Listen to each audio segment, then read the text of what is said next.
if we drop hotspots, we save $82,000. We can't drop hotspots. We can't. And I'm speaking specifically from people who live in my area. You know, I teach in school, right? And we provide every single one of our kids with a computer, but that doesn't mean that they have access at home. We have to, as a public, help our children. And this is one of the ways we do it. And it's not just about the kids, it's about our whole public. Why doesn't the They school all district pay help? taxes. They should have access to these services. Because it's not just about kids, it's about everybody. Everybody deserves access to these. If they're paying taxes, we should provide the services. Hotspots are necessary for equaling the playing field for so many of people in our community, people who live near me.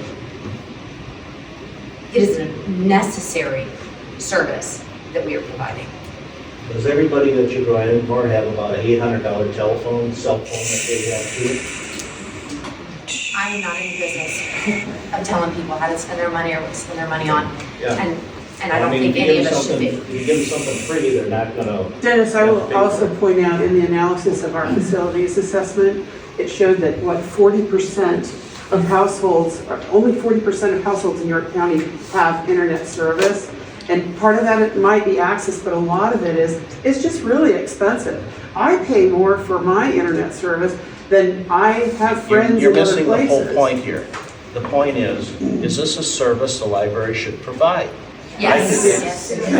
Yes. Yeah. Okay. Yes. It's a utilized one. It is very literacy and oriented. It's book oriented. It's education oriented. It is right in our wheelhouse in terms of what libraries do. But I always thought if you have a cell phone, you have access to the internet. Well, and it's hard to read on one of those. No, if you have access to a cell phone has the tower. On your cell phone, Right, you have data, access but to you may the- not have a data You- plan. Huh? Not in your house. You still need a Wi-Fi.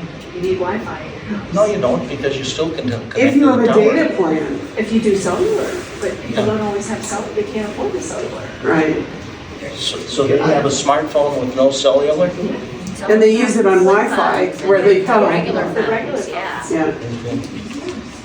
I thought we had determined a few sessions back that pretty much all of York County has access to internet. It's just that a lot of people choose not to get it. I don't know if They that's a can't choice afford that they can, it's that they cannot afford it. They cannot afford it. And that is not equitable.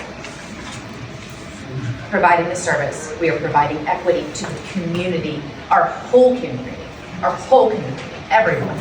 Okay, and the other question I would have about hotspots is, you know, the library is providing this, and normally for the library, it's for literacy. And so I would love to know if there's a way to know what hotspots are actually being used for. Is it for literacy? That's what the library is supposed to be providing? Or are they going on gaming or, you know, I mean, everything that you can use the internet for. How much of that, of the hotspots are being used for, quote, literacy? My understanding is with the hotspots is that you can't do gaming and things like that. There is a limit to The data It's drive. data drive, but you, so you can't do that. That's a very good point. So what can you do with hotspots?